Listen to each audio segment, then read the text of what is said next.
the intent. And then I don't think we have any announcements right now, so we will just kick it over to you, Kara. All right, I'm almost ready. And then this may work if you put the cursor on that screen. On that screen. Just make it right. We'll be back there. Yeah.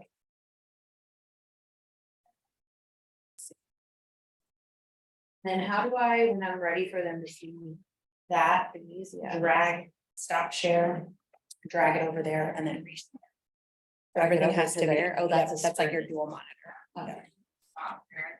Oh, you can just drag it over? Okay. Okay, cool. Yeah, you might not need to. You want to do that now? No, Okay. I already just lost all of this. Basically, right, but. And then should I do it right? Yeah, if you could do that, that'd be awesome. Yeah. Let's see. Yeah, it is gonna work for you. Nice. All right, Yeah. okay. Oh, I think I need your little. Oh, yep. Scratch, scoot over here and I'll drag off for you. Oh, is it right here? Yeah. mhm. Okay. Got it? Yeah. Okay. Shout out to Sarah if you, I did want to make an announcement. oh, sorry. Sorry, I have to make the announcement. If you have not sent your StrengthsFinder results and report yet, please send it to Sarah as soon as possible, because we are working on the data that will be used for Tuesday's session, and we are a day short because of it being a holiday on Monday, so we have to get things done today, so please send that along.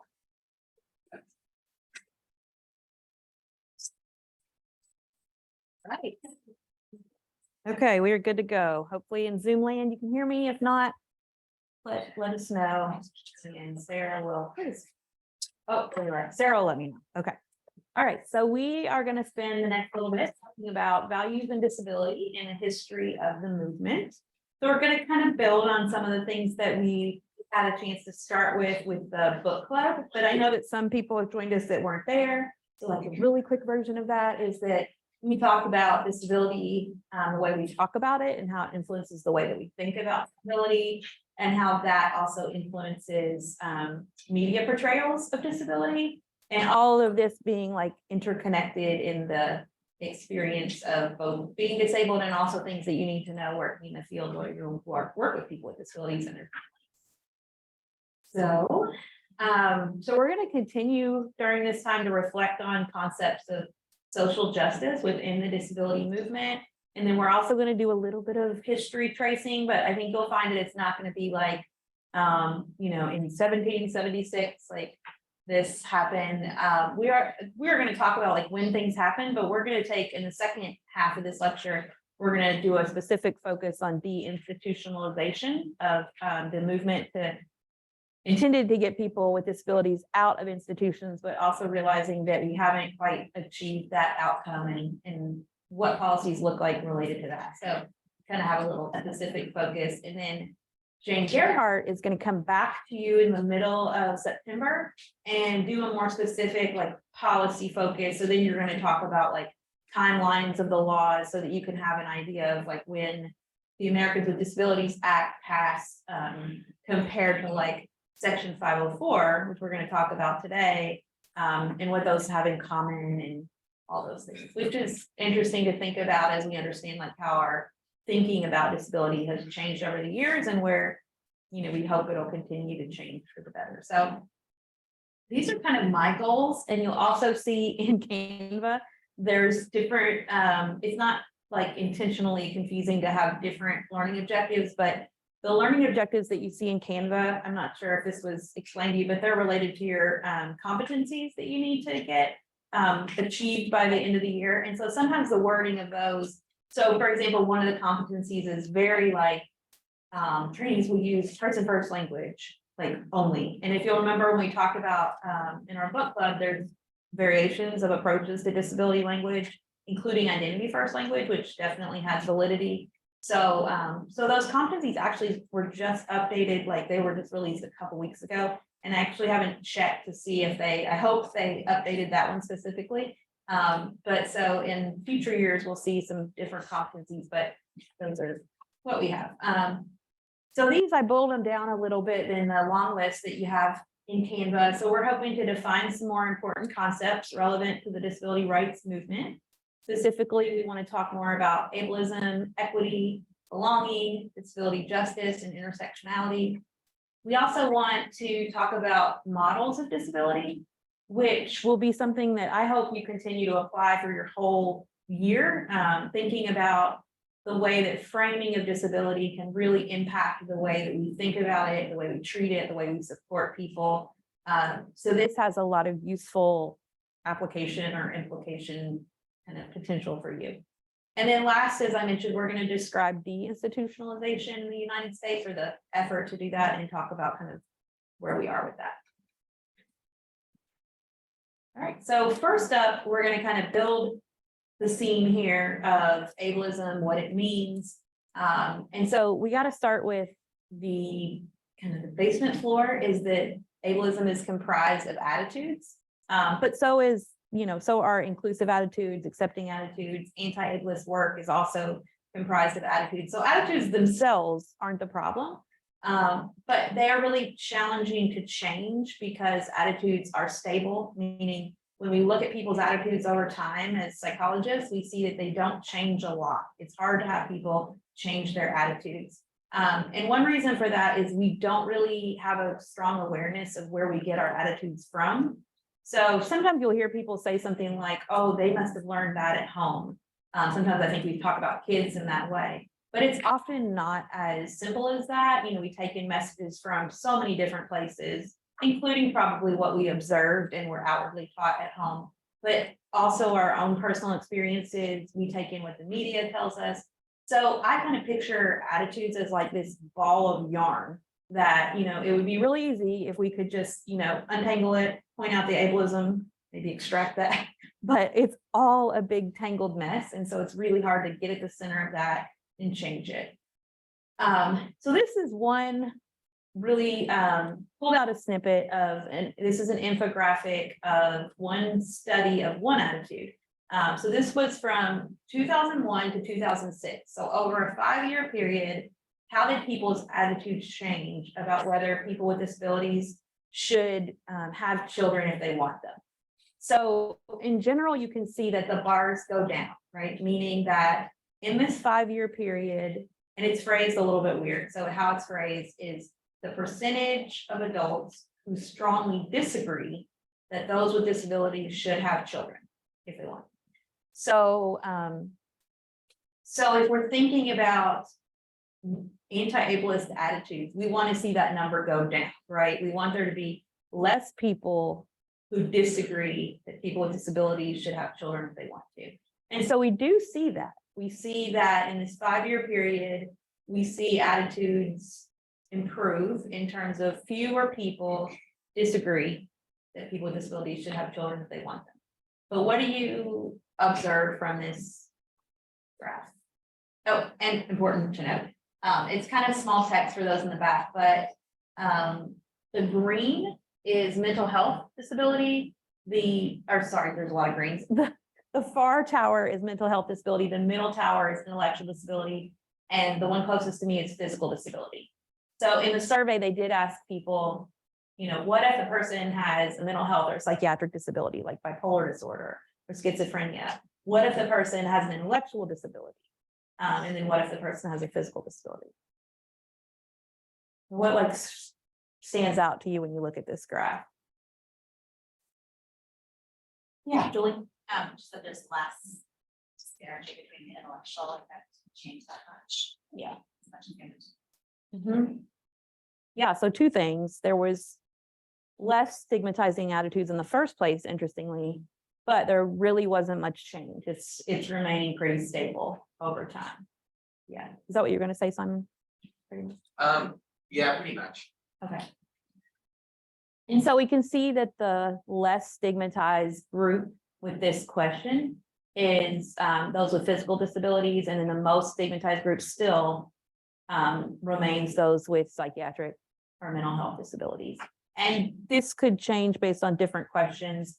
I have a strong interest in this question with my research interest, but this is also what we see when we look at court cases of what types of diagnoses parents have when they're involved in court cases that have to do with their disability and their ability to parent. So yeah, so I think this general trend, though, we could see in lots of places with lots of topics, in that we're seeing like some shift in attitude, but not universally across disability types, and also not to the extent that we would hope to see. Sometimes you'll also hear people who think that attitudes can only exist in our head. So people will say, well, I feel strongly against this group of people, but I would never treat them differently. I treat everyone fairly. And that just isn't borne out by the research. Attitudes don't only exist in our head, whether we realize it or not. We're treating people in response to these attitudes. So kind of the pattern of this is, or the cycle, I guess, is that negative attitudes result in stigma, and then the behavioral, or like how it is felt by people, is exclusion and discrimination. And people also can feel the stigma, but stigma being a little bit more like societal judgment, whereas exclusion and discrimination is like the resulting effect. Does that make sense? So there are a few different definitions of ableism. I haven't really seen definitions that like conflict with each other, but just different ways to describe it. So discrimination against people with disabilities is a baseline important part of this definition, but equally important is just the belief that life with a disability is less valuable, less meaningful, less, you could fill in the line, less fun, less important, less, and at first look at that sentence, we think, well, yeah, that's ableism, like we don't believe that. But then we also have to think about how many of our approaches, especially in medicine, subtly send that message that you would be better off if you didn't use a wheelchair, if you know, different ways that we send these messages. Not to say that you can't have important treatment goals that relate to somebody improving somebody's quality of life and their ability to get in the community and their, you know, down the line, but we also send these subtle messages of that your life is going to be less fill in the blank if you have this disability characteristic. And so we want to try to eliminate that. And so I know that it's kind of like a gray area. I can hopefully see your wheels turning where you're thinking about like, well, but life will be better if you can, you know, X, Y, Z. So we also have to push back on that sometimes and ask, okay, so functionally, we all agree to this goal, including ideally the patient is a part of that. But we also have to recognize that some of what we're saying it will be better for is still based around the reality of our inaccessible and ableist society. So it would be really helpful to me if I could walk independently a few steps. I can't at this point. When I was in my early 20s, I could a little bit. But living in different environments has a huge like take on how much that would benefit me. So when I lived in Kentucky and I encountered a lot more places that I needed and wanted to go as a young person, including like lots of people's houses, it was really kind of necessary for me to be able to walk a little bit more independently. Now I'm fortunate that I like am able to live in just more accessible places. Also, I probably have like less interest of going to like somebody's basement to hang out or something, but so lifestyle changes and things like that. But we have to ask ourselves, like, is this treatment goal based on the person's wants, needs, you know, or are we more so conforming to what, you know, a less disabled or non-disabled ideal would be? It's not to say that treatment goals aren't important. So this is an image that I often use to teach about ableism, and for a few different reasons. So first, it reminds me that there are different types of ableism, right? So there's the really explicit ableism that we can see coming out of a smog, or we can see coming out of that smokestack that wouldn't be great to like go jogging around that factory, probably. It would be bad for our lungs, just as ableism is bad, literally bad for our health. We can see that there are outcomes that are worse for people when they are stigmatized. And there are lots of, unfortunately, examples of very explicit ableism. And I think The most explicit is when I think about both like people who are intentional and don't really care about the impact. So, and I can't remember if I shared this in the book club, but unfortunately, one of the most explicit ableism experiences our family has at the moment is related to my son. So he's a little person. He has the more common form of dwarfism, achondroplasia. And so sometimes when he's playing outside, people will drive by and yell, "There's a midget." Which is awful. And that's a very explicit form of ableism, right? Name calling, like they don't apparently care about the impact. It's intentional, that's explicit. But there are lots of implicit forms of ableism too. So exclusion, I think related to my son, and he gave me permission to share this experience because he's had so many varied experiences of stigma, and some have related to his race as well. Sometimes it's hard for him to make out if like things are genuine or if it's like a different form of ableism. So as an example, he played in a typical soccer league this spring. It was a very recreational league though. And I learned this because my daughter has been more involved in like competitive level sports. She doesn't have a disability. So like for her games, like you arrive an hour early and you are like sprinting to warm up. It's very serious, for Eli's games, like they're like strolling in at like 5 minutes till the game. They're like eating a donut coming down the hill. It's very recreational, which is fine because this was like the perfect match for him, his skill levels, and it actually allowed him to have like an inclusive experience. He takes it very seriously. So we've compromised. I'm like, how about you get there like a half an hour early and then you're not there for a whole hour, like mostly by yourself. But so he loves it. Like in his head, he's messy at the World Cup and it's fine. But the whole season he played a defensive position, which also made a lot more sense for his disability and kind of the game. But the last game of the season, in like the last quarter, I think that's what you call it in soccer. I'm not very up on the sport yet, but they switched him to the striker position, like right in front of the goal. And then like suddenly they kind of like, I was watching thankfully, they literally like bounced it off his body and it went in. So that they had planned to like kick it hard at him. It kind of like hit his belly and then it went in. And so everybody cheered and that was great. But he had a lot of questions about that because he was like, do you think that was real? And he said, do you think like I scored a goal or do you think they set it up? Do you think they talked to the other team? And as a 16-year-old boy, like he doesn't want that. He doesn't want to feel like it's not real. And so it kind of made me sad that he even had to question it. And honestly, we 100% don't know. Like we kind of think that it was set up because just it seemed like it. But I think me and my husband's minds are also a little bit maybe distorted at times by the ableism that we have experienced. And we understand that the intentions with that type of ableism would have been, gold, like so nice, like really kind. I understand what you were trying to do, but the impact sometimes is very different for a 16-year-old boy who's like, wait a minute, like this doesn't totally line up. So ableism looks differently. That example would be definitely the ableism that you couldn't put your finger to. People wouldn't even agree on it. Probably if I got all those people in a room under a bright light and interrogated them, like what really happened? We want the truth. I don't even know what they would say, but and I wouldn't do that because again, their intentions were genuine. It's just another example of kind of a miss if that was what happened. Another thing that this image reminds me of is that my mom, my dad, nobody in my family was born with a smog mask. They were not immunized from the effects of ableism upon my birth, nor was I, am I. I still take in messages and have to make sense of them and how I internalize them. But I think sometimes we have unfair expectations for parents. We think that it's going to just switch off, like all of our history of ableism, and all of us have it upon having a child with a disability. Like we just must not think like that anymore, have any of those biases.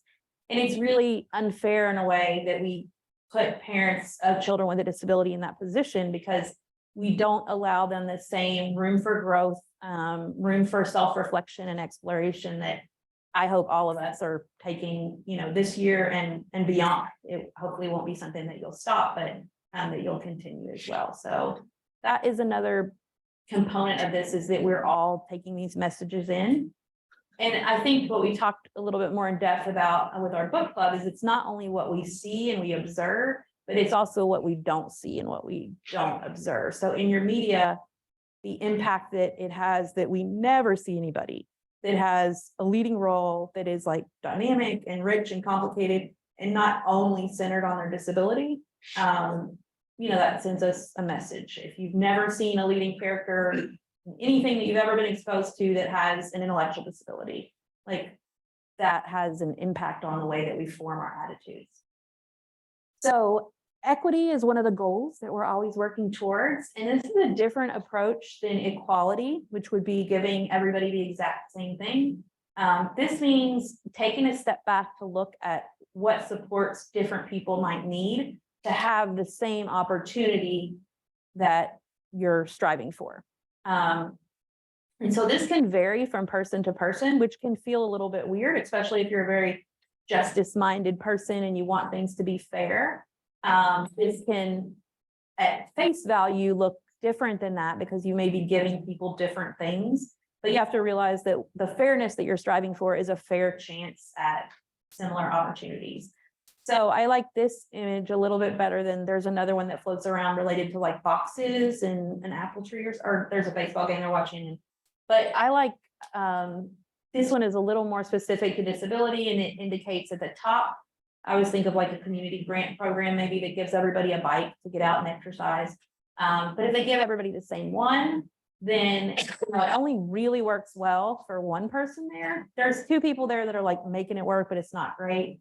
But if they do just a little bit of equitable best practice here, they can give everybody a bike that will optimize their outcomes. They'll all have better outcomes from this. So equity over equality is a goal. And sometimes it's just being aware of the reality of our starting places too.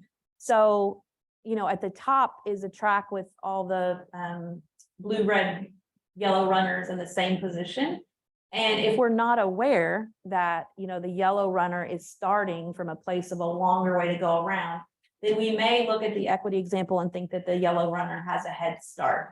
But in reality, it's because of our own lack of awareness of the additional length or obstacles or barriers that yellow runner has to overcome. So hopefully you can think of how that metaphor would work for lots of examples of people with disabilities. And I think one last thing about this is where I strive to have young people with disabilities, how they understand accommodations as well. So rather than when I have students that have accommodations like time and a half on a test or to leave early so they have more time, to get to their next class, those aren't like extra things that are like bonuses of having a disability. Instead, they should be aligned with the additional challenges that you have to go around that track. And so it's really just like leveling the playing field. So I think this like slight difference in the way that you think about it can help kids to hopefully not feel or feel less stigmatized, embarrassed. Because sometimes there is a feeling, even college students that I work with that are in my like traditional UC courses, sometimes can feel very different ways, uncomfortable, even sometimes ashamed of accommodations that they have. And so sometimes they won't share them with all instructors, or they feel like they shouldn't really have them or they don't need them. So they try to make decisions about like when they'll share them if they need them. And really, we're all on the same track, but we have different lanes and different lengths to go around. So. Another really important point that I always want to highlight when I'm talking about health disparities, and this is from a colleague and friend of mine named Natasha Lee that is on X, formerly known as Twitter, as the Authentic Black Girl. And I thought she pointed out really well with this tweet that being Black is not a predictor for health disparities. Anti-Black racism is a predictor for health disparities. And so when we look at different health disparity groups, including people with disabilities, sometimes we can get it a little bit backwards in our head that being disabled is what leads to worse healthcare outcomes or these health disparities. And we're missing the point that it's not being disabled. It's, in this case, ableism is the predictor for health disparities. So, and remember that health disparities are what we're talking about when we're looking at like comparing outcomes. So obviously, if you did like a 3-minute walking test with me and with Gabby, that you would come out on top of this, and that wouldn't be a health disparity, right? But if we looked at something else, maybe like satisfaction with our last doctor's appointment, that could be more predicted by ableism, not by my disability itself, if I had less satisfaction. I mean, if that was the reason, that's not always the reason. I'm satisfied for lots of reasons, but. So just making sure when you're studying health disparity and health equity, that you're not confusing those two, that the marginalized identity is causing the disparity and not the system itself and the way the system is racist, ableist, and has some built-in oppression measures that, many of us are working to untangle that ball of yarn and take out, but they're there. Another term that is important in this whole like larger picture, but doesn't always like fit neatly, is belonging. And so I think, we use this term like in our lay language, and it means different things to different people. I really like what Brene Brown writes about it in terms of that belonging is the opposite of fitting in. Because fitting in, we have to like try to fit in, we observe what other people are doing, and then we adjust ourselves to fit in. But belonging is feeling that deep connection with who you are, connected to other people, not feeling pressured to change that. So that deep connection is a basic human need. And I do mention here that it's shared by most people with and without disabilities. Some people have written about their personal experiences that they feel very content with a more isolated existence, and they're like, no thanks to the personal connection. I believe them, and their personal experience is valid.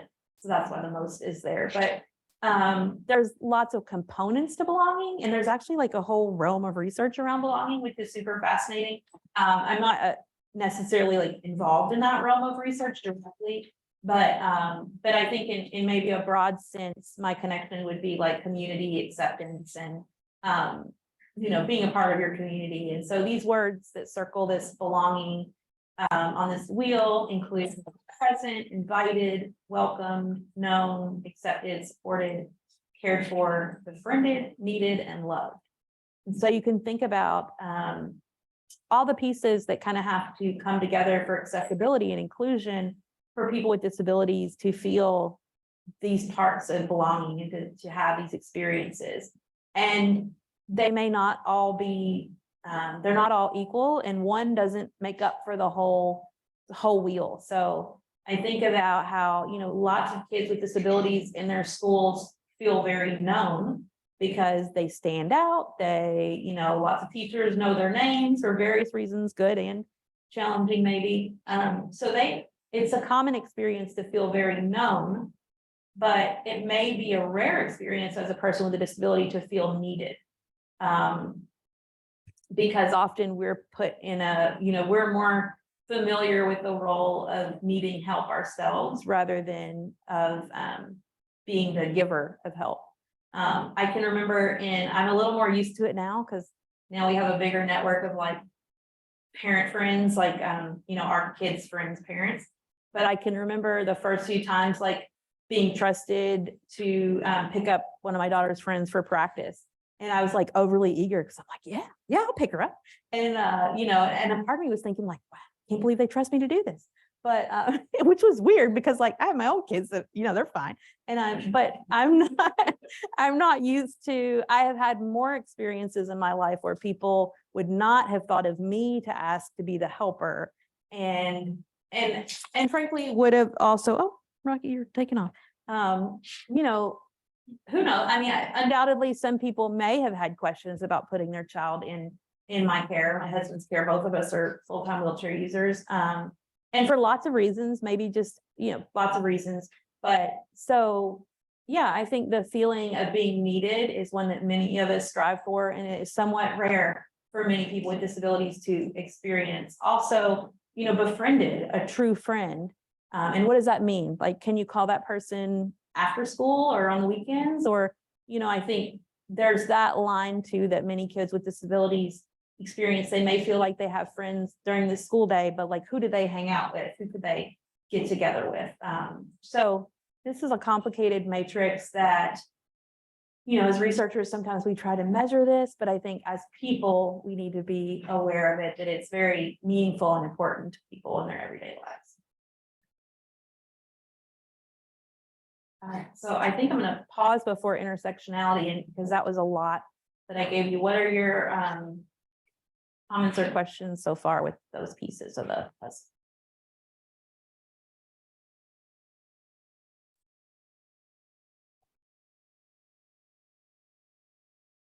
So far? All right, we'll keep going. All right, so intersectionality. How many people, just show of hands, are familiar with this term? Are more people? Yeah, so this has changed a lot. So most people are raising their hands. I'm learning to add that accessibility presentation approach into my talks. Is if you ask people to give a show of hands, you should like summarize what you see, because if somebody was blind in the audience, they wouldn't be able to see that. So that's like a new one I'm trying to remember. But this has changed. Like a couple of years ago, when I would ask that question, it would have been less than half of the room. So more and more people are hearing this word. But I think I'm not sure, you know, what we would say if we each tried to figure out what we thought it was meant by the term. So the term itself was coined by Dr. Kimberly Crenshaw, and originally the term was more narrow in terms of related to anti-racism work and the experience of living with multiple identities. And since then, it's been broadened and applied to a number of different identities. And Dr. Crenshaw herself has expanded it specifically to disability. So it's the idea that oppression of disability, different identities, is layered. So we can't look at ourselves as kind of like separate buckets. Like, here's my identity as a woman. Here's my identity as a disabled person. You know, here's my identity as a person of color. That instead they're layered, and that layering kind of multiplies the marginalization that people experience. Another piece of this word that I've learned a lot about from one of the work groups that I'm in related to intersectionality is also thinking about the different strengths and places of resilience that come from each of those identities too. So we don't want to only look at it from a deficits-based model of like the harm that is caused by racism and ableism and sexism, but we also want to look at the rich cultural attributes and strengths that come from each of those as well. So there's both harms and there's strengths, and this concept basically reminds us that we need to look at it more as a complex like intersection than separate identities. And so this is a little cartoon that says that oppressions are not isolated, intersectionality now, and that intersectionality is the belief that oppressions are interlinked and cannot be solved alone.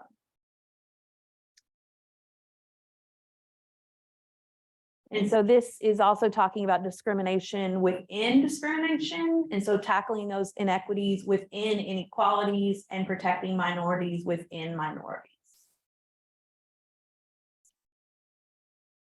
And so as an example of how, before we go to that, of how we apply this work at our UCED, we actually lead a national center that's called the National Center for Disability, Equity, and Intersectionality. And one of the things that we do within that center is we convene a community of practice, which is an organization of about 50 organizations from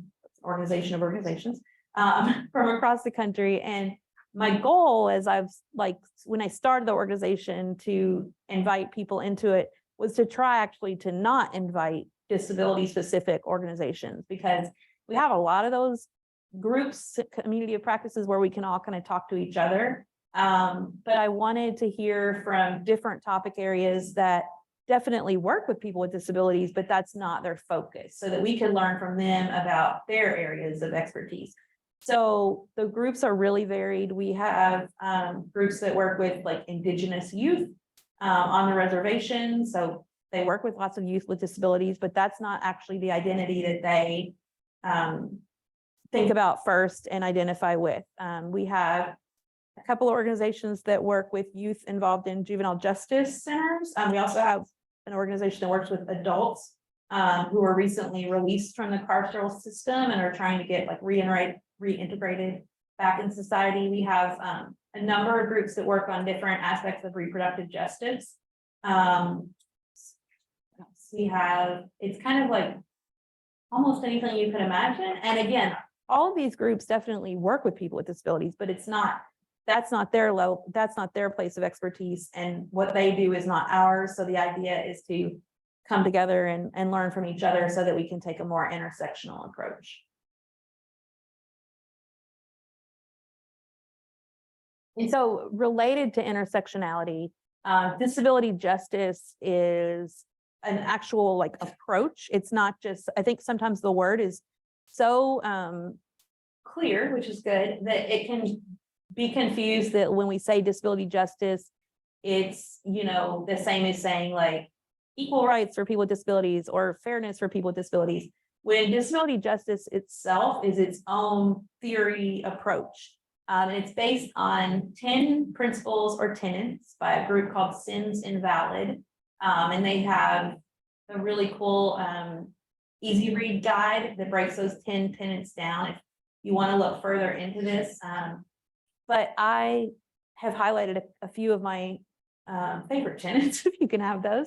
So first of all, disabled people of the global majority, which are Black and brown people with disabilities, share common ground in confronting both ableism and racism. And so their voices should be amplified as we work to bring down these barriers. And so really prioritizing leadership of people of color with disabilities is a central tenet of disability justice. As is two more ideas, and I'm realizing one is not on there, maybe it's not on the next slide, but the next idea is that all bodies and minds have strengths, not despite disability, but because of it. And that is a huge difference in what most of the time you see. If you think of like any media article, it often says like, girl, you know, goes to the grocery store despite disability. And sometimes the, you know, fill in the blank is like impressive, like man climbs mountain, but it always says despite disability, because that's what we're taught, right? That you can do this cool thing if you have a disability, if you do it in spite of your disability.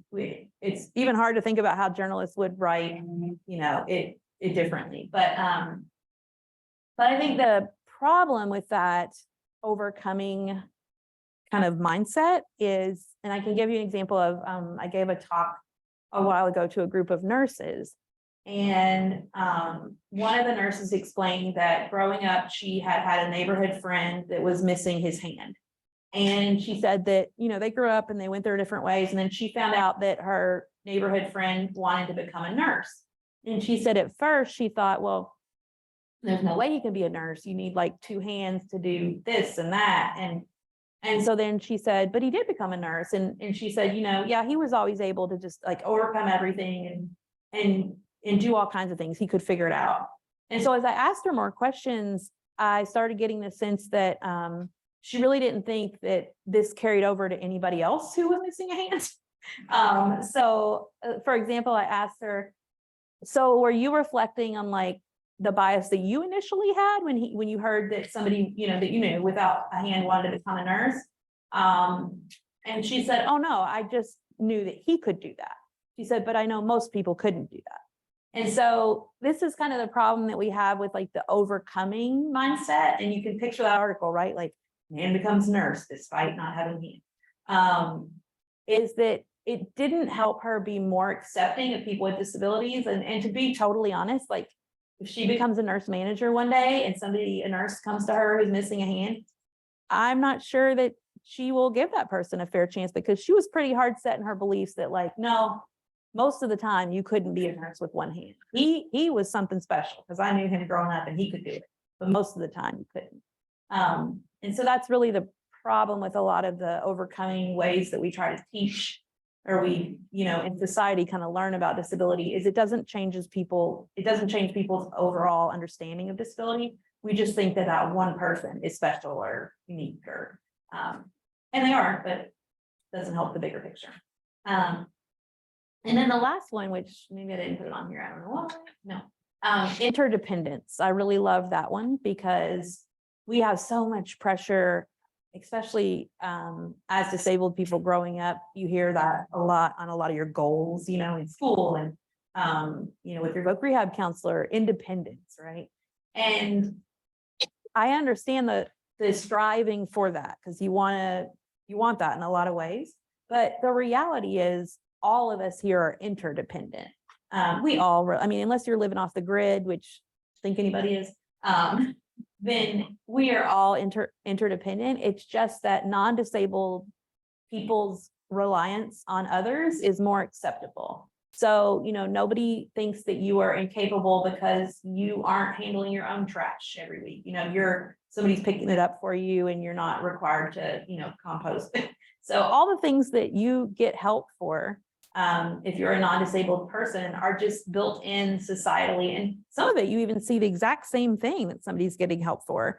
I have a good friend that uses a laundry service, and it shows she doesn't have a disability, but it's really, she loves it and is like sharing it as a hack often because it's pretty decently priced.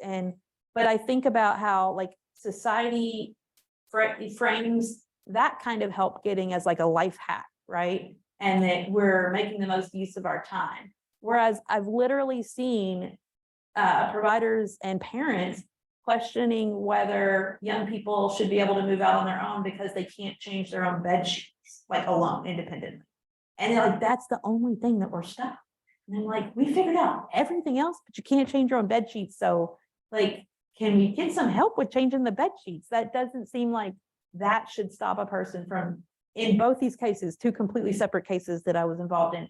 It was young people that wanted to go to college and they wanted to live in the dorm, and they literally figured out everything they could do except for the bed sheets. And so that both cases, there was literal like serious moment of like, should they be allowed to go because they can't change their bed sheets? And I don't know in college how often y'all change your bed sheets, but there are a lot of college students who aren't great at that. And I don't know if physically they can't change their bed sheets or but yeah, as a total side note, before we take a little break, I saw this funny thread of questions that college freshmen are calling to ask their parents about, because they've just recently moved in. And so some of them were so funny. It was like, Mom, how do I get the clothes out of the washer? Do I have to reach my hand in there and get it?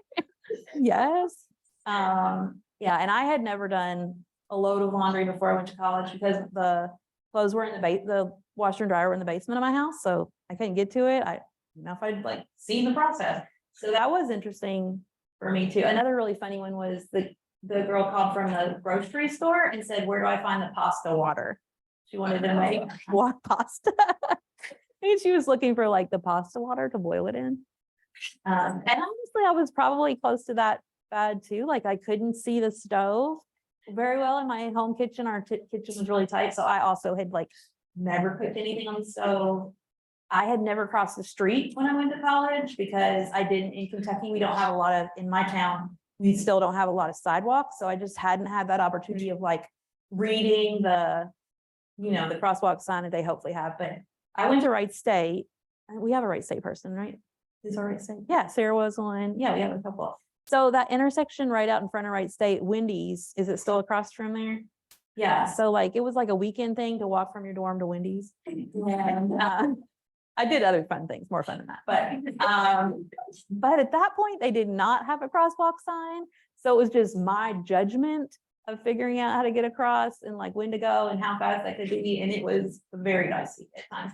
So I can definitely relate to like not having, those life experiences and getting them all at once. I also, another interesting fact is, and I didn't realize the why behind this, but I am so short that when I sit in a car without, like now I drive with I have like a cushion so now I can see out of my car. But I didn't realize that growing up, I couldn't really see that well out of the car, but I didn't have a comparison of like being a tall person. So I couldn't really see like landmarks that super well, intersections and stuff like that. So my like sense of direction, like in my hometown, even as a high schooler, I would be out with friends and they'd be like, "Here, how do you get back to your house?" And this was like pre-GPS days. And often I would have like no idea. Like I don't know, I could tell you my address, but like I couldn't really see intersections. And it wasn't because like I didn't have the capability, it was because I literally could not see out the window. So I was just driving around in a little, metal box, didn't have the experience really of like knowing where I was going. But now GPS is good. So Anyways, all right, so before we take a little break, what are your comments or questions about disability justice, intersectionality? What we've talked about so far? Was that new to you saying, oh, yeah, I just have a comment. I just find myself being frustrated a lot of times as a parent of a child with a disability, because in so many spaces, people view her as more of an option instead of a choice. And for me, as her mom, like I set her goals high to where, you know, I'd like her to achieve, I want her to be as independent as she can. But society sets it up to where like, we'll bring it down low, and if she makes it here, then that's good. But they never put it up, you know, to where yeah, she can reach to that. She might not get there, but she'll find a way, you know, the best that she can. So yeah, it's hard sometimes working through those frustrations. yeah, that frustration of the bar being lowered and yeah, I can definitely relate to that. And I think all kids too want to feel that sense of like genuine pride to get over something that was challenging to them, not you know, I think whether kids verbalize it or not, or conceptualize it in the same way that, you know, somebody without an intellectual disability might, there's still, I feel like you can still feel that when somebody is not challenging you and doesn't think you can do it.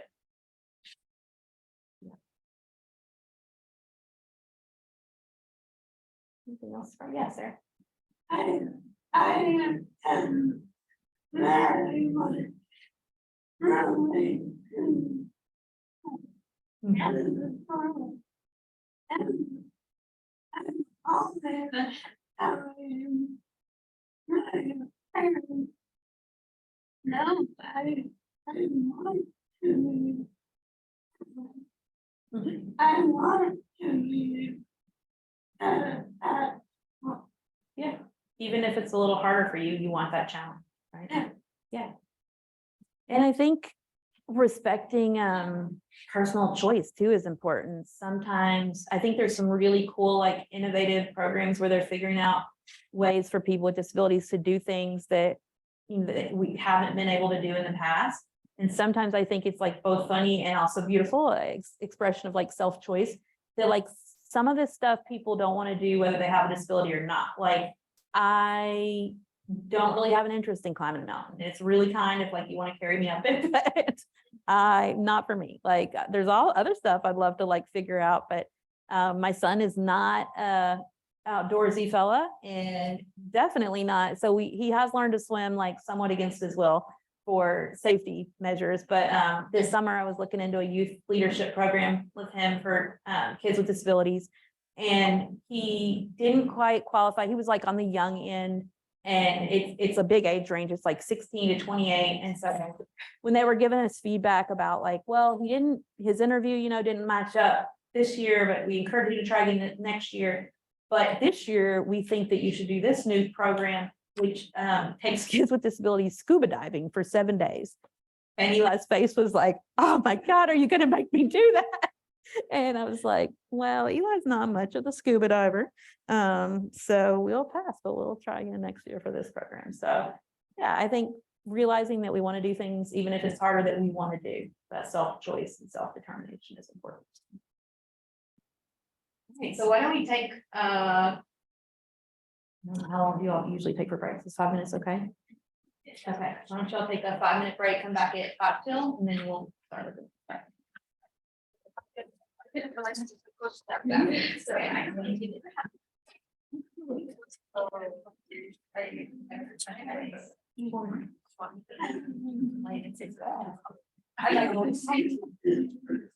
yeah. Yeah.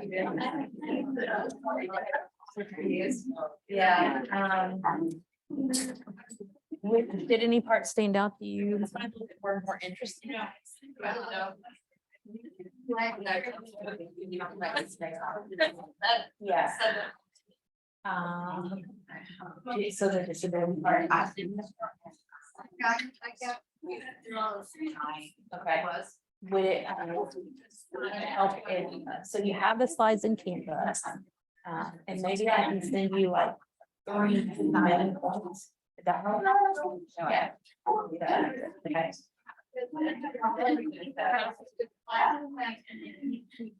Yeah. And you don't have to write down the slide, you know that, right? It's like you don't have to. The slides are just kind of to help you and help you know what I'm talking about. So as long as you, know kind of what we're talking. You don't have to worry about this. The slides help you. That's good. But if they don't help you. You don't have to.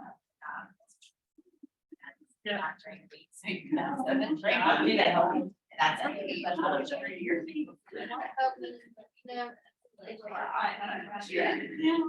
So did you know what you're talking about with ableism? Okay, so. I know you've worked for like people on the R, right? And the people who are working like that.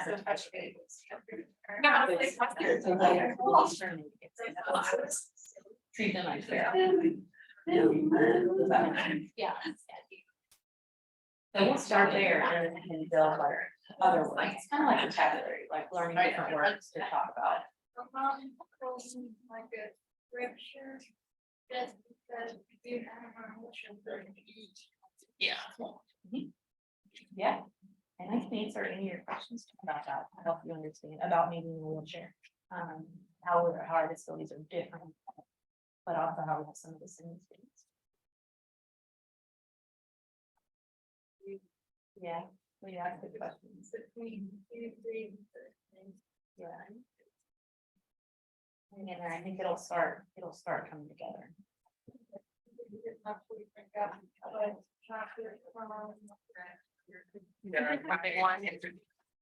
Oh, cool. That was nice. What did you do down there? Yeah, now I'm starting to sleep. I looked at them all. Found the times that I made for us.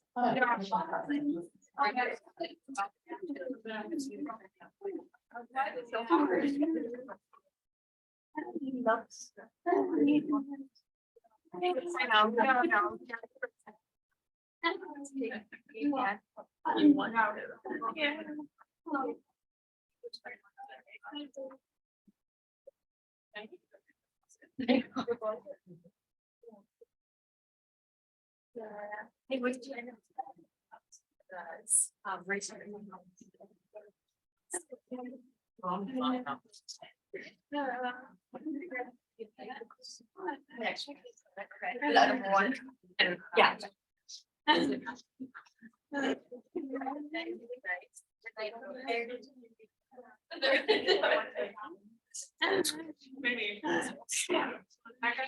Nice, okay, I think I sent you, I sent you my order. Oh, that's nice. I did. Yeah. I have the jam one, so you're free. And then I did.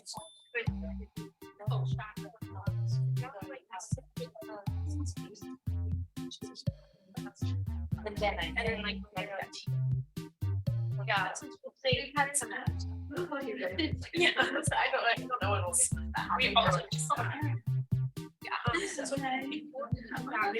If I work. Yeah.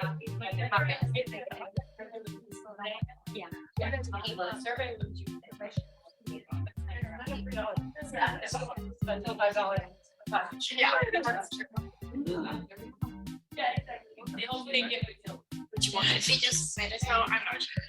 that's like another. Yeah.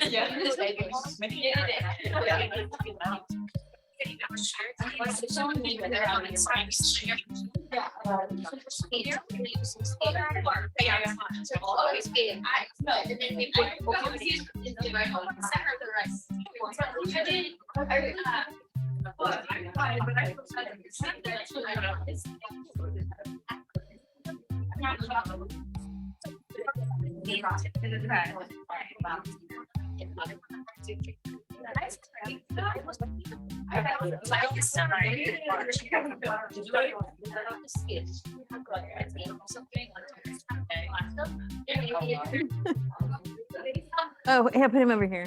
I thought he might want to lean against the wall, so sometimes he like scoots till he gets to something to lean on. Nice. He does. Well, at home, not so much when he's like here. I just got him a new bed for under my. Here's just talking about it. Rocky, here. had him a new bed for under my desk in the office, and he's like honked out now, which is good because he's not so anxious. And like, Rocky. I'm like curious how he and Leica would be. I kind of want to hear. I mean, I can bring that downstairs. Yeah. Like, get it together, tell them, Yeah.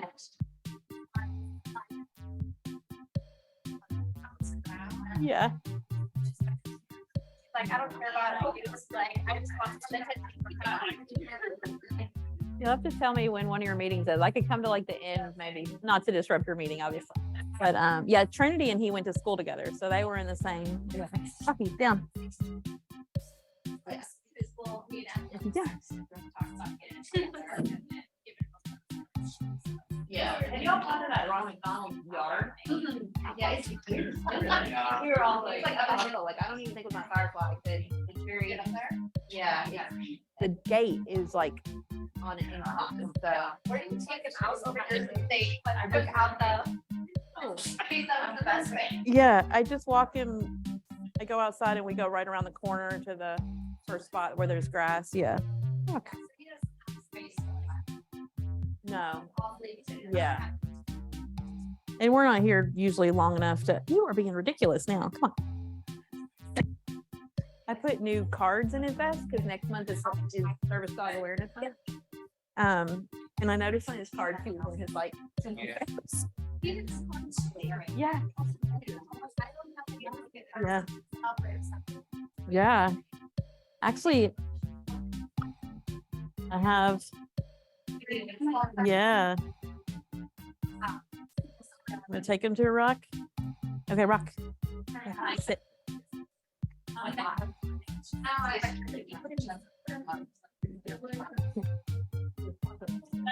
So like first, and then now first are.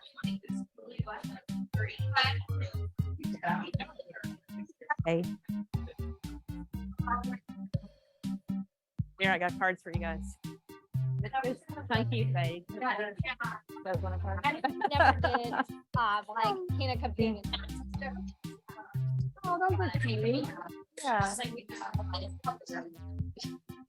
Well, I need to give these away because they. Is that? Oh no, that's a new. I thought I still had the old logo. That's the new one, yeah. Okay. Yeah. I'm in compliance. I get real cranky about that.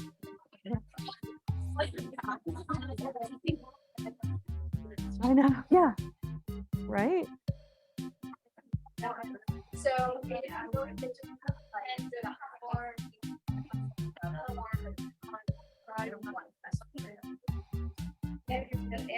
so, yeah. All right. Let's come back together. Rock down.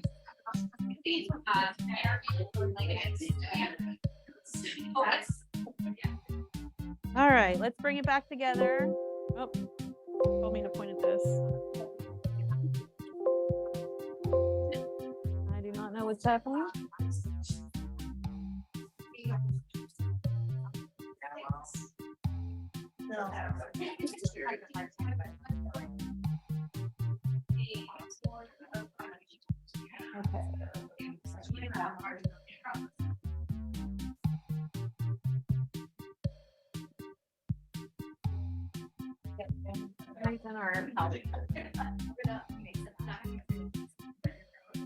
Quicker stop.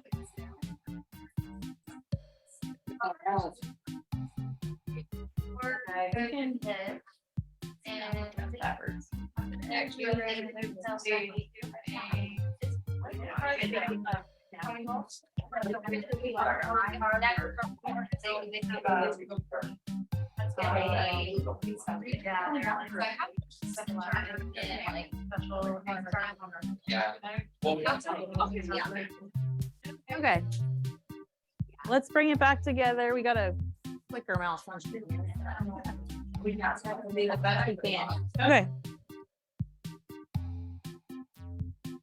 All right. So this next section, we're going to talk about disability models, which I kind of think about as like glasses that you wear. So, there aren't like necessarily wrong glasses, but there are glasses that allow us to see things in different ways. And, maybe there are more clear glasses now that we can reflect on disability history so far. And maybe, 20 years from now, we'll reflect back and be like, whoa, those people were really thinking strangely about disability.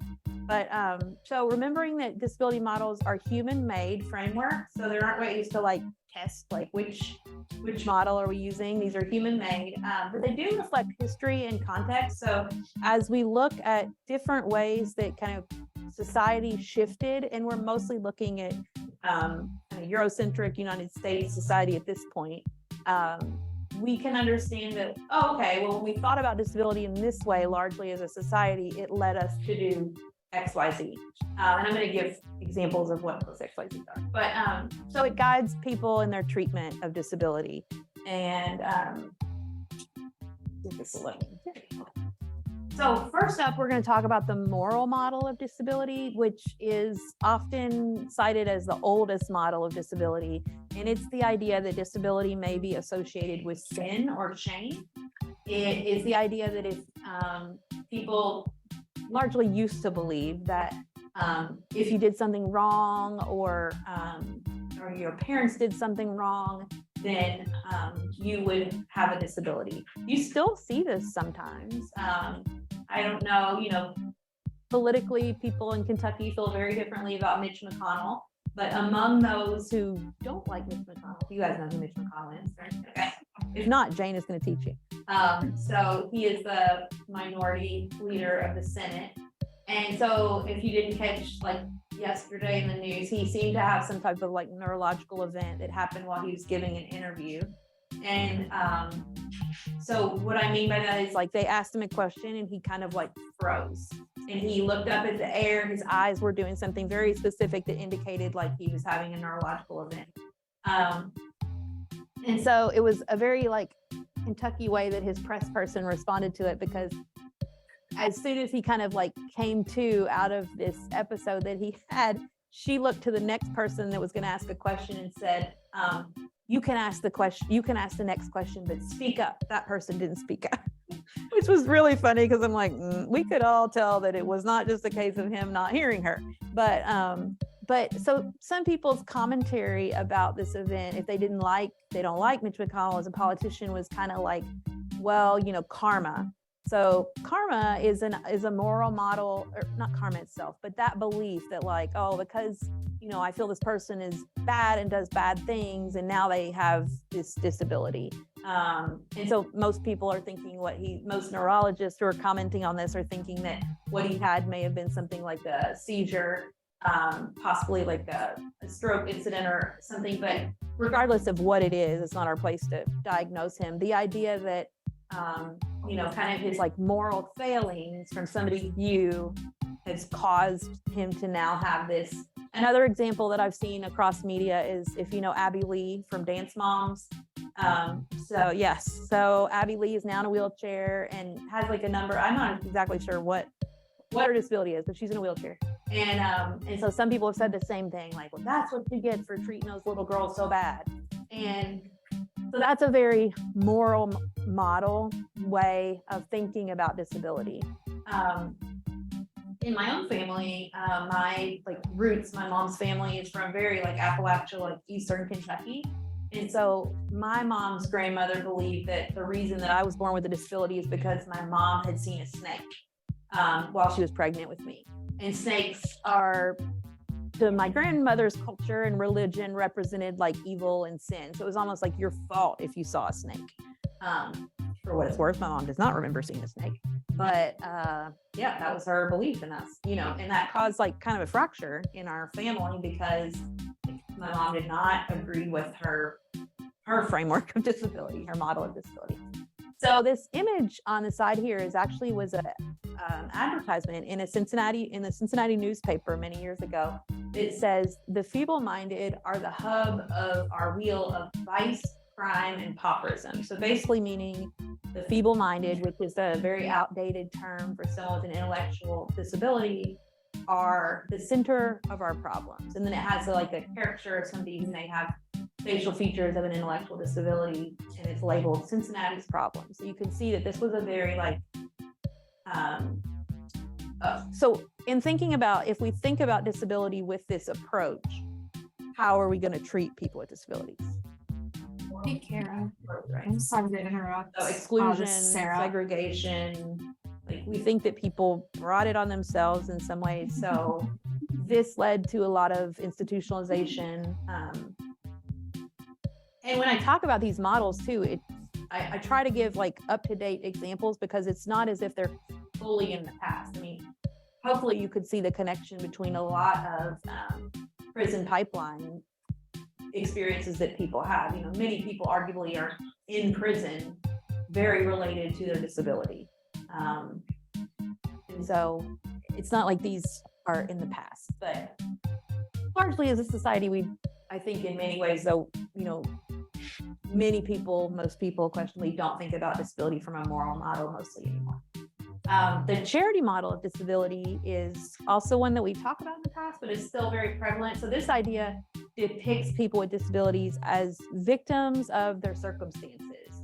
And so when you're a victim, you deserve pity, right? So charity model of disability utilizes a lot of images that, you know, this one is of a little girl like dropping her crutches and going into the light there. So this approach of framing disability is very effective with fundraising.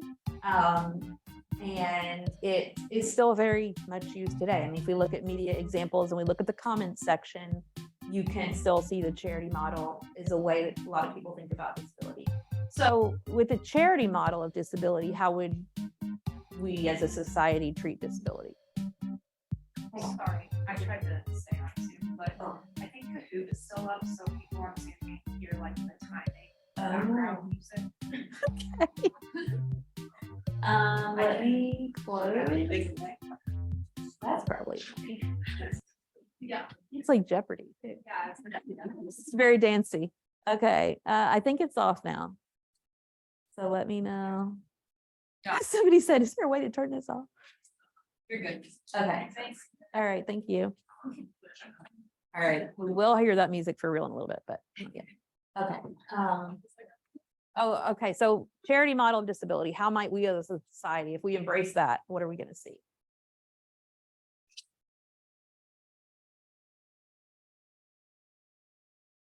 So if we as a society are mostly gonna embrace charity model, how are we gonna treat people with disabilities? Yeah, That's benefits. yeah. Mhm. Is that what you're gonna say too? As something lesser than. Yeah, I feel like it already kind of says on the slide, it's like as victims. yeah. So we're gonna give money, right? And when you think about it, a lot of our social systems are still set up this way. In that a lot of the things that people rely on for basic kind of services are still charity based. And so, you know, we, even within our hospital here, a lot of the services and the ways things happen are charity based. Not to say this is a bad way, it's to hopefully inform you that we're still operating from this place. And again, if we think back to our track image of equity and we think about how much further some people have to go around. So like an adapted vehicle to drive if you need to get a wheelchair in it, either to drive your child who's in a wheelchair or you're going to drive and you're in a wheelchair, can easily be upwards of like $80,000, $90,000 for a new vehicle that's adapted. So that is just like an astronomical cost for many people. So a lot of times you'll see people asking like, what charity is available to help me adapt my van? And that is sort of the structure. And the answer to that, if you're curious, is that there isn't like one charity that, so there sometimes are diagnosis specific ones. So my brother-in-law had ALS and there were a lot of ALS specific charities that he was eligible for because he had ALS. But in general, there's not like one big charity that helps adapt vans. But the reason that people are looking for that in the first place is because $90,000 for a vehicle is just enormous. So again, that track that you have to go around is different for different people, and how we kind of try to fill in those gaps sometimes we have to look at both sides of the coin. It's functional, it's helpful for a charity, yeah. Oh, I don't know if you were going to get to this part or not, but I was going to ask Yeah. similar to that. Would that be considered charity model or would that be more equitable? Well, so equity isn't really its own model. So I think what we're trying to achieve is equity with a charity model. But we have to be cautious because it can be really easy, like, so charities themselves, and I'm sure you've noticed, can use all different kinds of approaches to raising their money. Some of them work really hard, it seems, to retain the dignity in the people, to treat people, you know, respectfully in their portrayals, whereas others do kind of take the victim route where they really try to like drum up the sympathy for the child, or for the person who's the victim.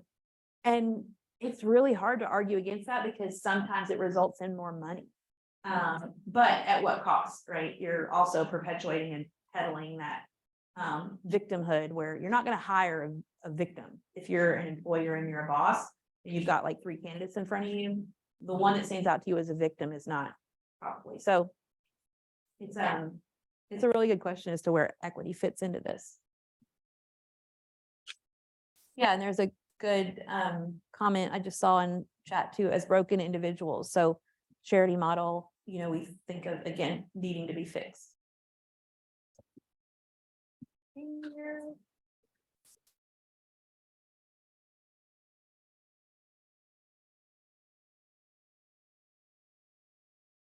right, and this is the model that probably has dominated almost all, if not all, of your training, the medical model of disability, which teaches you that problems or symptoms of the disability are within the individual. So we learn about diagnoses as like, you know, depression has these symptoms. And in this image is a child with osteogenesis imperfecta like myself.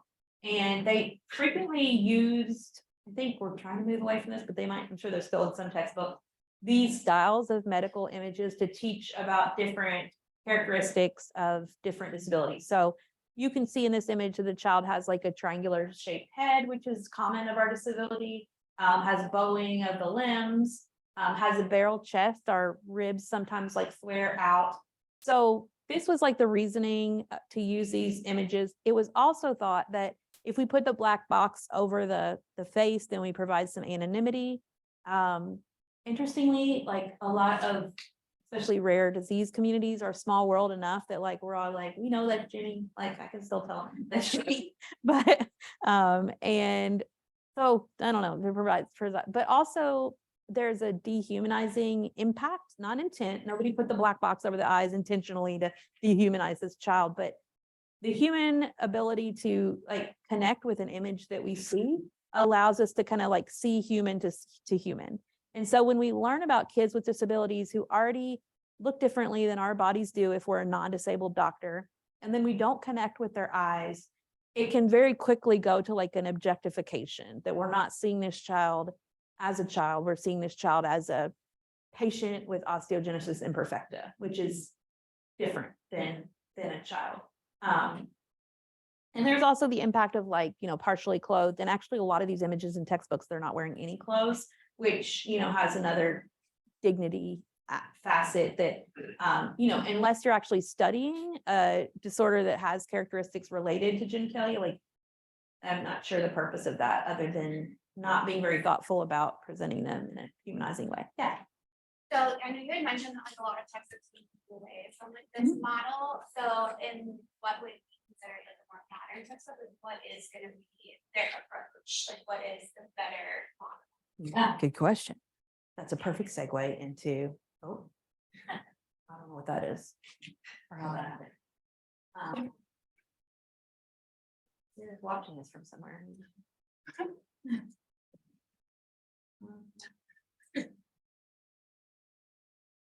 Looks like there's a mic. If you hover over the circle, there's like a mic that came up above it. Okay.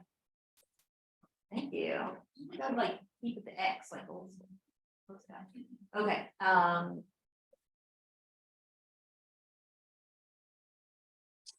So this is a better model, the social model of disability. So The social model of disability recognizes that many disabling factors are actually outside of the individual and are within the environment. So it doesn't mean that you still don't treat the individual, because not everything is outside of the individual. So for example, I have pain, you know, on a daily basis related to the fractures that I've had, or sometimes new fractures that I have. So while I love like a good ramp and accessibility, that's not really going to address my pain. So I still very much need the medical system and doctors to help me address my pain, but I also need the medical system to recognize that the vast majority of the barriers that I face at this point aren't actually specifically related to my symptoms. Like, I don't face any barriers related to the fact of my head shape, like, you know, and that's not to say some people, you know, I'm thinking of my son who also has a disability that has facial characteristics. And he actually does experiencing some bullying to that, related to that. But again, that's a social problem that we need to fix within our society. We don't actually need to fix his head. And that seems like a weird example, but that's actually how we're sometimes surgically shaping children, is we're repairing things or fixing things because it would be closer to like the norm, when we're not addressing like the real problem is within society. Does that make sense? Sort of, yeah. And I think sometimes it's hard to know. So you don't know, you know, whether a surgery would help somebody be that much more functional. In the achondroplasia, the dwarfism community, there's a lot of debate right now about a specific drug that involves a daily injection. So that's considered a very like invasive treatment, right? I mean, it's an injection. Some kids, that's not a big deal after a while, but for some kids it is, and it's every single day. And it provides like a little bit of height difference. And so there's a lot of debate because people are saying like, well, you may not think little bit of height difference matters, but for me, it could mean independence in the bathroom, or, you know, the ability to reach XYZ. But other people are saying like, you know, you can still reach XYZ with, you know, like hand controls to be able to drive, or I drive with like extended pedals that are just like kind of a block on my pedals. So it's that question of like, do we fix the individual or do we fix society? And so social model prioritizes fixing the society without like neglecting the parts of somebody's symptomatology or disability that we can also support them with. So this is sort of the middle ground. Yeah. So you think that's more like all of our like medical related disciplines, like does this become, I guess, like what is the best way to like educate them using this model, and like are folks gonna be more appropriate going forward, like because the pictures are Yeah, I sure hope they will be. I mean, I think again, it sort of goes back to the language. So one of the ways that I've tried to change the language that I use when I talk to my kids about, you know, occasionally there is something that we can't get to or do because it's not accessible. And so I have tried to be really intentional to not use language like, I can't get in there because I'm in a wheelchair. That's within me, individual, disabled. When I mean, really the answer is often more accurately, I can't get in there because they haven't made it accessible. There's not a ramp for me to get in there. And so it seems like a play on words, but it really is helping people shift to realize that things could be more accessible. It's a choice. So I don't know how long it's going to take for textbooks to be better at framing disability in that way. I do think that ways that you can push back in your own medical disciplines is by questioning when a goal, sometimes I see goals prioritized for people that I wonder, like, is that truly what the person wants or important? So sometimes like stimming behavior that isn't hurting anybody, like, why are we trying to eliminate that? Why is that a priority? You know, I've seen there's a medical word for drooling. Does anybody know what it is? I can't remember it. So yeah. I was just literally gonna say my son, Yeah. like ridiculously, had a lot of speech delay. Yeah. And every IEP they're writing and all the doctors kind of made this point, and I'm like, don't you think I would have fixed that? Like if I think it's just what he does. So he wore a bandana and doesn't drool. Exactly. It was just so funny that they were so hyper focused on one minor, Right. it looked a little gross. Well, I mean, Yeah. it wasn't ideal, but like it was so minor compared to the other people that Right. Yeah, the drooling, people get really hung up on that. There's like a very fancy medical term There is, yeah. that I was, yeah. Get over it. Yeah, I was in a meeting and they kept saying, yes, she has blah, blah, blah, blah, drool. And I kept wondering, like, what are they talking about? This must be very severe. And then I Googled it and I was like, wait, are y'all just saying she drools? And then they were like, yeah, she drools. And I mean, it really was like the top line item for these people. And I don't know. And that's not to negate, like for some people that might be really important to you, but it seemed like it was very outwardly focused. Yeah, so. I feel like they were also drawing more attention to it by. Right. Yeah. And, like, you know, everyone knows, you know, bandana, I tried to keep bandanas on every day, Right. but like everyone knew each role, but like they have focused on it and it separated them more. Yeah. It's like a shifting of accountability too. I mean, some people are resistant to the shift to social model because it really puts the responsibility back on us to make a more accessible, inclusive society rather than being able to point at individuals and say, you know, you need to fix XYZ, we'll help you with your treatment goals, you know. It's a different way of looking at really the world, not just disability. And this, so it shifts like the quote burden of disability. This picture too says, if I'm dead, who will inspire you? So it's playing across the idea that hopefully you watched last week's Stella Young's TED Talk. If not, hop back to do that, about the problem with people with disabilities being objectified as just objects of inspiration. And so this kind of calls this out. So I want to, oh, there's another good comment. So this reminds me of many years ago with the debate about fixing the features of trisomy 21. So facial features sometimes are characteristic of genetic disabilities. And, you know, sometimes it's really fascinating to like work within fields that you're also a common patient of. And so I get a chance to work with genetic counselors and genetic counseling students. Hi, Sydney and Sarah. And, you know, you guys study osteogenesis imperfecta, which is my disability, and you learn about features of it. And so one time I was at a conference, and this was nobody here, but I was at a conference finally meeting somebody that I'd worked with, like to publish some things about OI for several years. And we were talking and I mentioned something about like, oh, my facial features of OI. And she was like very adamant. She was like, no, you don't have any of those. And I was like, wait, I know I do, because like I could give you several indications. Like, first of all, I'm confused for another random woman who I feel looks nothing like me, but we're both confused for the other person because she lives in this general like state. And so when people see us, our facial features are enough similar that they think I'm her and she's me. Also, people regularly confuse my husband for my brother, which is more awkward. And last time it happened was at a wedding, which was the worst. But because our facial features are similar because of our OI. So like, I'm very clear that I have OI facial features and it's fine with me. Like I'm okay with that. But so I was trying to express this to her. And I mean, she was hard set, like she was not going to agree with me, because I think that her implicit bias that she wasn't even aware of was like that would be a bad thing. And I think she was trying to like compliment me by saying that I don't have those facial features, but it was very confusing interaction because I was trying to tell her like, no, I'm okay with it. Like I'm aware. And so we eventually gave up on the whole conversation. I was like, let's move on because this is getting weird. But okay. So I wanted to show you all a quick video about social model of disability that I think.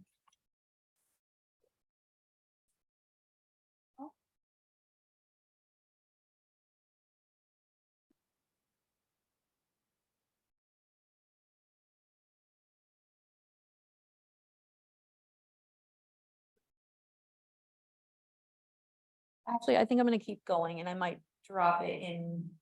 We'll see if we have time for it. I don't want us to run out of time for the Kahoot because it's real fun. Okay. Okay.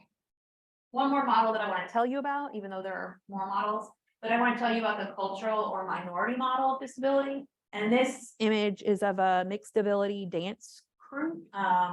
So, you know, which represents more like the arts, and disability culture has its own, you know, there's rich history in the arts and poetry and music, and anything that you would find in other cultures is also represented in disability culture. So this is more a way of looking at disability as an identity and understanding it within like social context. This is not one that like all people with disabilities relate to. One of my big challenges as a researcher who studies parents with disabilities is that there are often far more reasons not to identify as disabled if you don't have to than there are to. So, you know, I can't really just ask as simple of a question of, are you a parent with a disability? Because many people who are will tell me no. And like, not me personally, they will fill out a survey that says no, but they will still need and benefit from supports because they do have a disability. So for lots of reasons, you know, not everybody identifies as culturally disabled. So I want to point that out because I don't necessarily want to give the idea that like this is like the pinnacle of framework of disability, although there are many benefits to identifying with a disability. There's solid research in the field of psychology that positively identifying as a disabled person has lots of benefits down the road for mental health. You're more likely to be employed. There's a number of things that, you know, happen to be coinciding with the fact that you identify as disabled. So that's the last model I wanted to share with you, but not the only model. There's also, I think I list a few more: functional, biopsychosocial, socio-political. So we could spend quite some time on the models. Okay, but we're not. We're gonna do the coded. All right, so you need your phones for this. If you don't have a phone, or you no, does anybody not have a phone? Okay. So this should be pretty easy. We'll turn back on the sound. So this is just going to ask you a few questions based on what we've talked about so far. And hopefully your competitive spirit will drive you to want to work.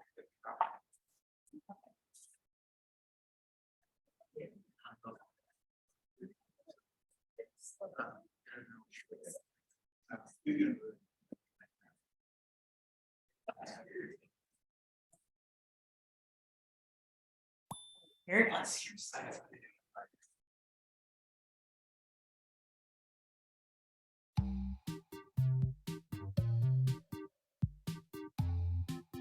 Oh, sounds in. Okay. So you hold your phone up to that QR code if you want to use the QR code, or you can use www.kahoot.it. And then you type in that PIN 654168.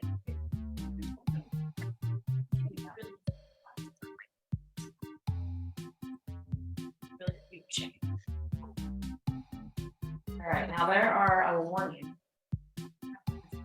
like this is not a universally designed platform, meaning that it prioritizes speed, which is sort of ableist. So the faster you answer, if you answer correctly, the more points you'll get. It's kind of like trivia if you've ever done it, like in PW3. But you still get points if you get it right. It's just you get the most points if you get it right and you're fast. All right, is anybody still working on it? No? You ready to go? All right. So I'm going to read it out loud, but you don't have to wait for me to read it out loud. All right, first one.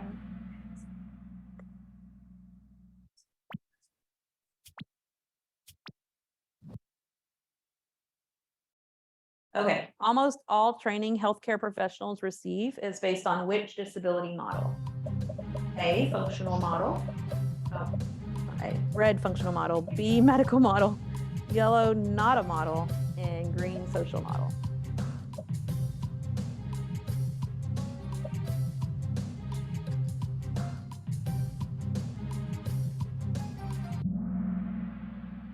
So we got medical model.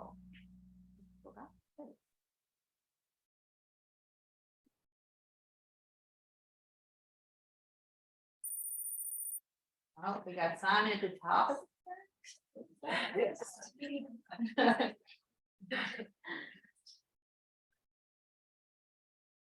Programs that aim to educate employers about why they should hire people with disabilities use which model? Red is medical model, blue is employment model, yellow is social model, and green is cultural model.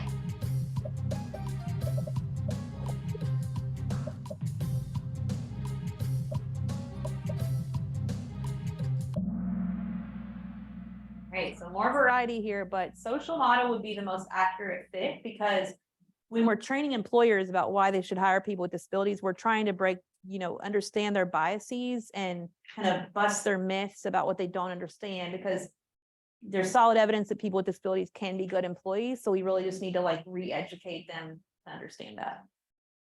All right, let's see the leaderboards.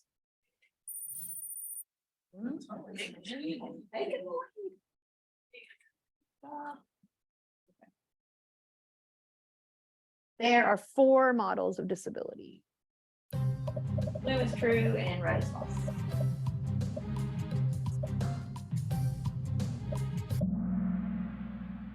So false. There are more than that. I think I just looked.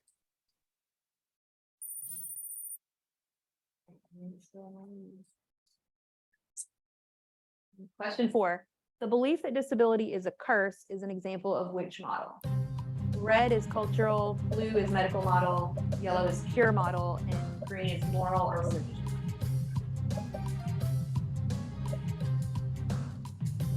And there's a skull there for extra spooky. Green is moral or religious model. So that would be like kind of the karma.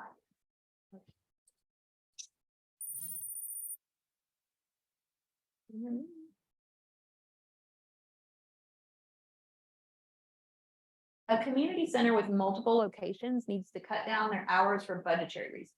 An equity-based approach. Red closes all centers 2 hours earlier. Blue keeps centers with the greatest need open longer hours. Yellow staggers hours randomly across centers. And green changes which centers close early on a monthly basis.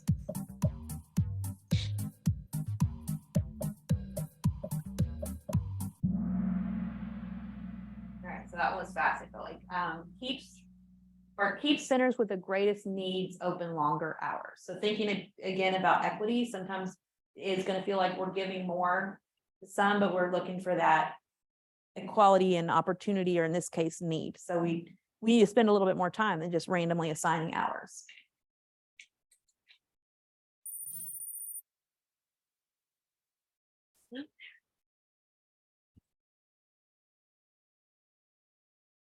There's total agreement about which disability model or models is best.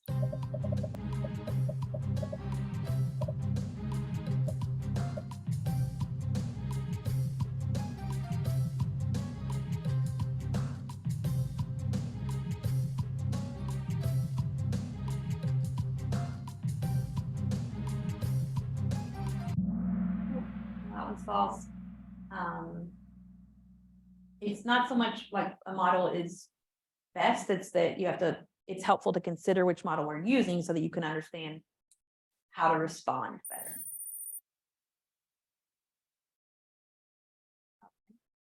And I think this is our last question. Which happened first? I'm realizing that it's slightly unfair because we haven't done this yet. The signing of the ADA, red. Blue is Section 504, yellow is the Olmsted Supreme Court, and then green is the Developmental Disabilities Act.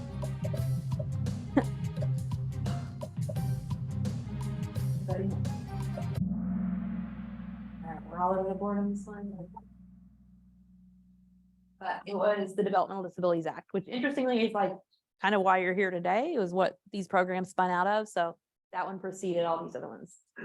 I'll actually teach you about that next, but yeah, I think I forgot that I changed the order of things. So, all right, let's see. Ah, Mary.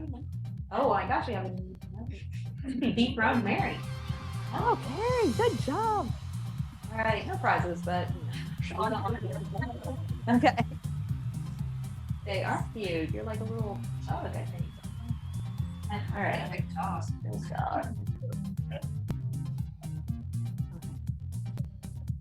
Let's see if I can go back in the.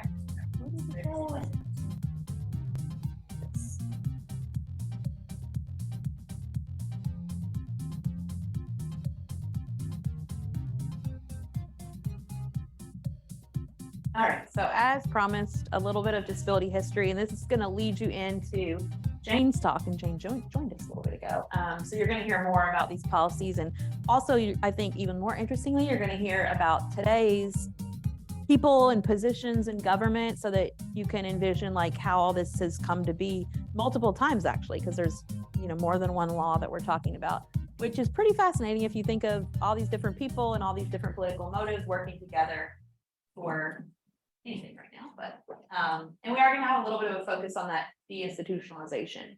So first, I want to have some common ground about what are institutions. Sometimes when we hear that word, we think of like in the movies, like big, tall buildings, multiple floors, and those may be institutions like state-run facilities for people with disabilities, but they can look many different ways. So congregate settings really are where lots of people live together. So prisons are congregate settings, nursing homes are congregate settings.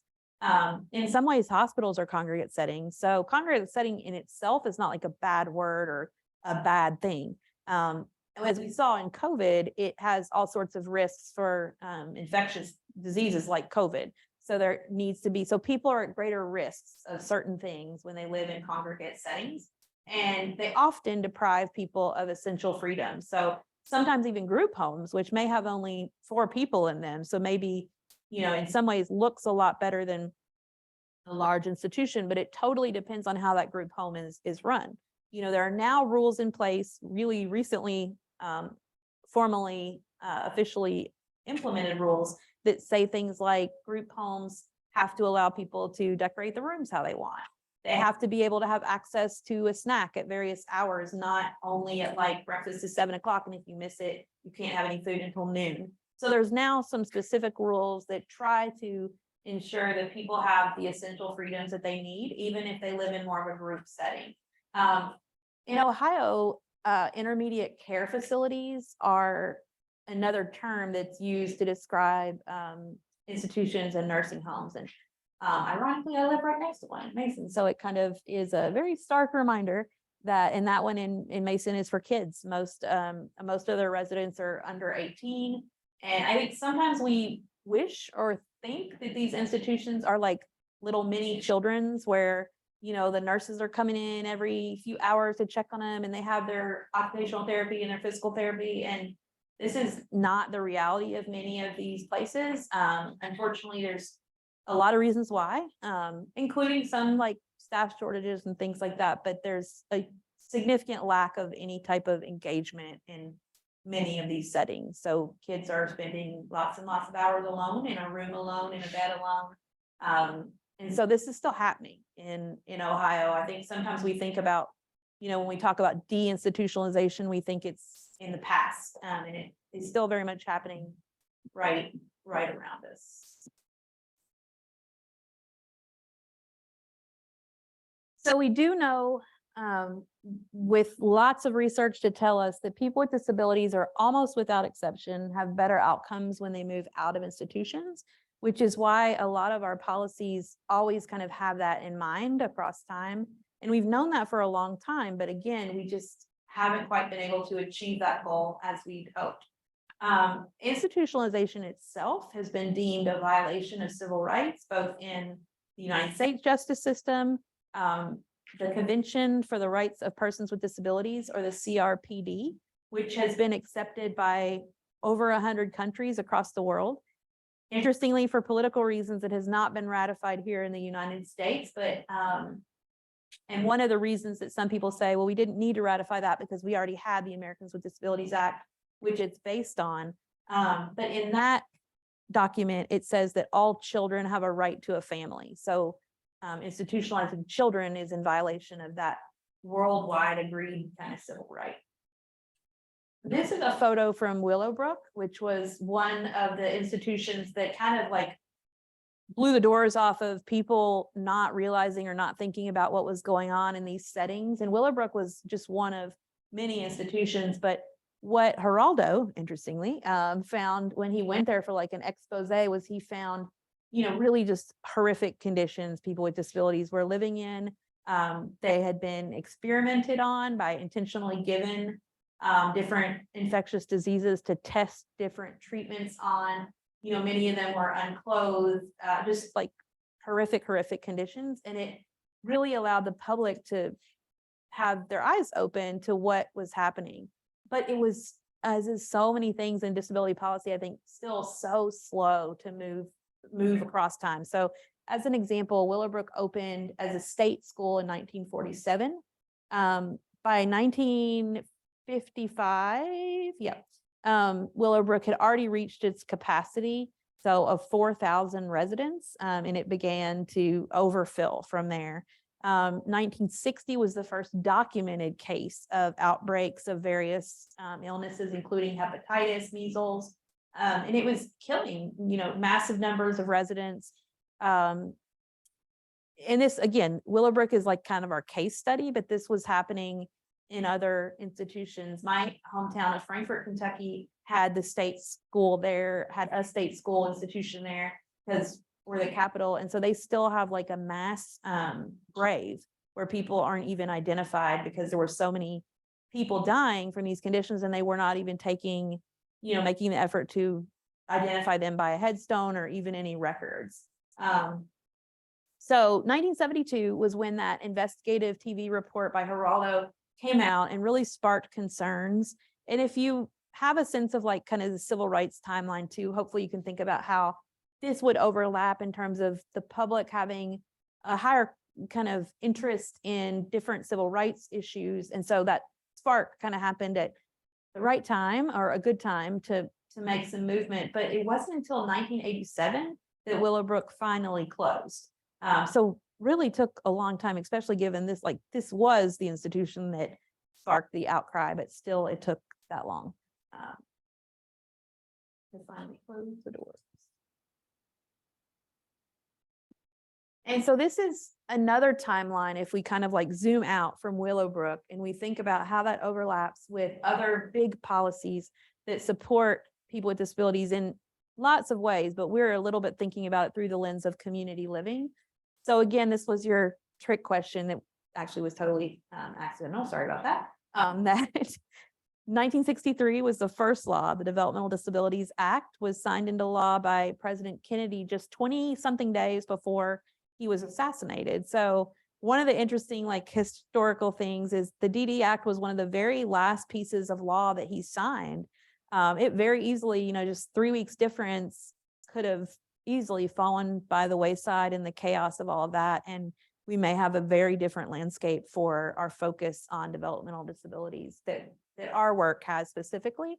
But I think larger than that too, we now know that, most of my work is cross disability, my like research work, meaning that I intentionally work on things that affect people with all kinds of disabilities.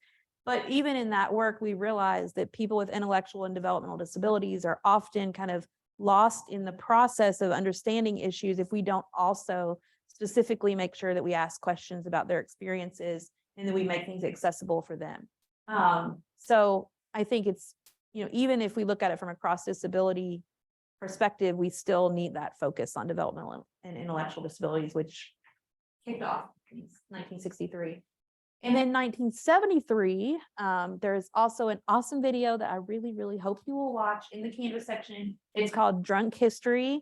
And who's seen it? Anybody seen it? A couple of people. So it's really funny. It has language not appropriate for children. So don't watch it around like your kids, aunt or nieces or nephews or something.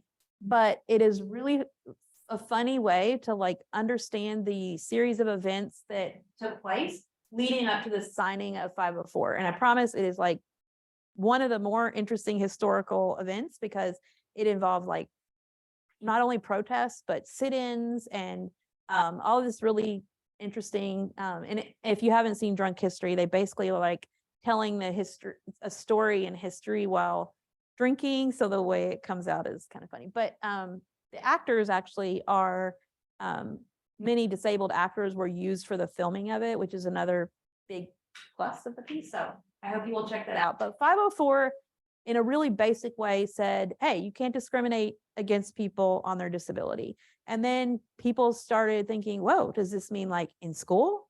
Does this mean we have to include people with disabilities in school? And so it was almost like a domino effect of, and then saying like, oh, and in the workplace. And, so down the line, these dominoes fell where inclusion was improving, but we still lacked a lot of like specific standards because 504 was more broad.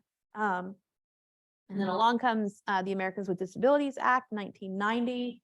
That gave us some standards, and at the time seemed like so aspirational, and this is kind of our roadmap of what to do. But 33 years later, we're not still in full compliance with that most places, and again, we have to think about the time that it was. So what was different in 1990 than now? What did we not have then that we really have a lot of now? Yeah. Yeah, the internet, exactly. So ADA doesn't, so the court system, the justice branch has had to step in and say, wait, the ADA doesn't really specifically, the original ADA doesn't really talk about websites.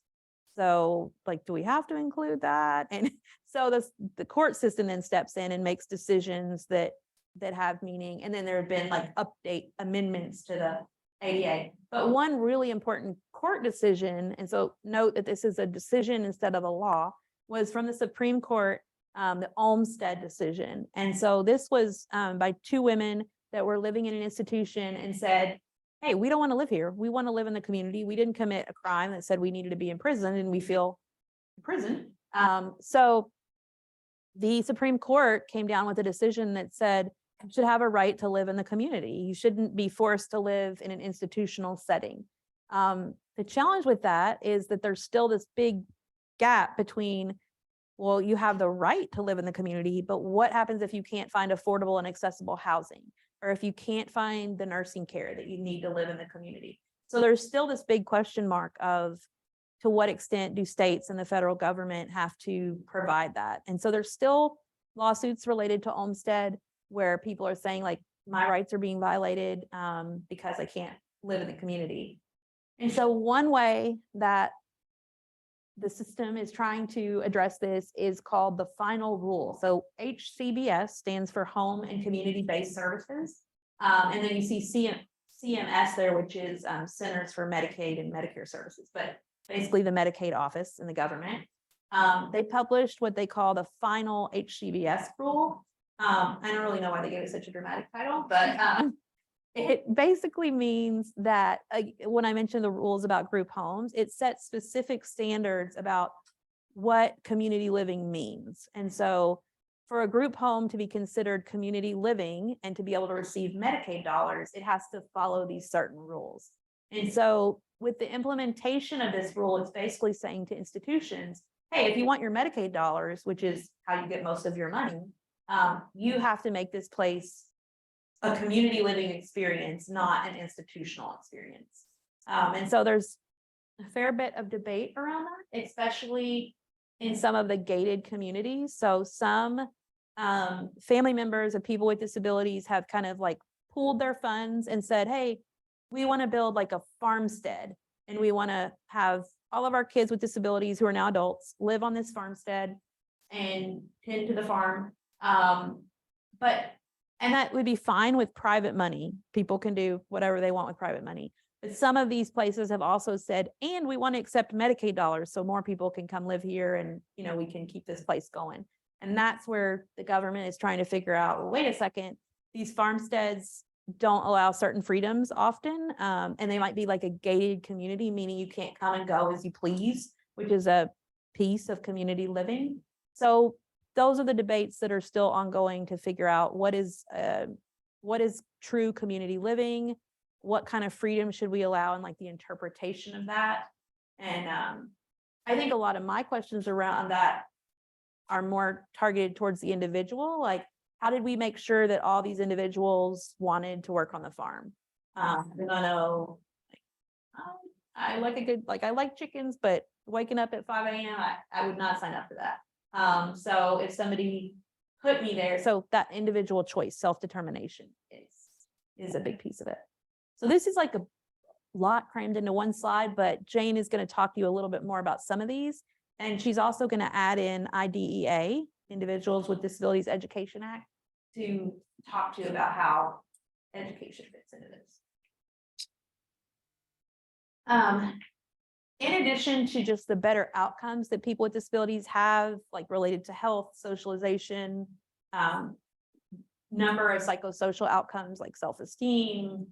I could go down the list. In addition to like just doing better, not living in an institution, we also have to consider like how much it costs to live in an institution. So some people just focus on this argument and say like, why are we still arguing about this when it's such a difference financially? So you can see, read these numbers, but you can see that a nursing facility is going to cost on average $91,250 a year annual care costs. That's per person. And then the cost of a home health aide being $45,760, and then adult day programs being less than that. But that orange line is important too, because that is the federal poverty level for families. So you can still see how supporting somebody to live in the community is still going to be out of reach for people at that poverty line. So we still need the government to step in some ways, but like the fiscal argument is really pretty clear.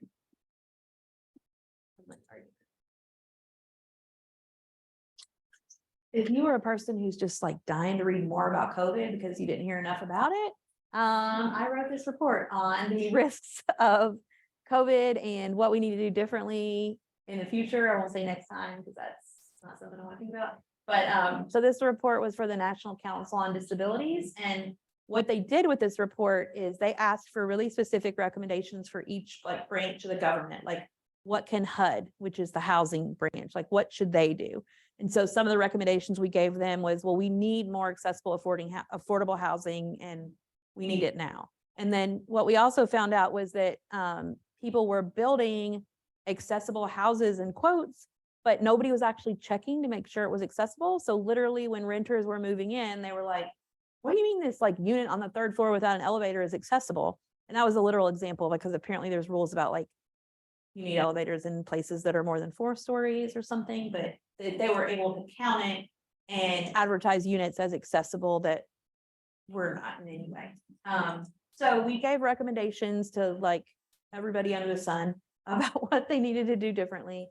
And hopefully parts of it will be kind of a roadmap to have less deaths, because really in a very sad way, like it results in unnecessary deaths that could be prevented people. And it's, when I say it, I mean institutionalization. All right, so what, and this one's on you guys, what are 3 takeaways? It doesn't have to be like the most important thing I said today, because your takeaway could be different for you, but what are 3 takeaways? And you can just like, I'll stop after I get to 3. So what's the takeaway that somebody has from today, all that we've talked about? Yeah.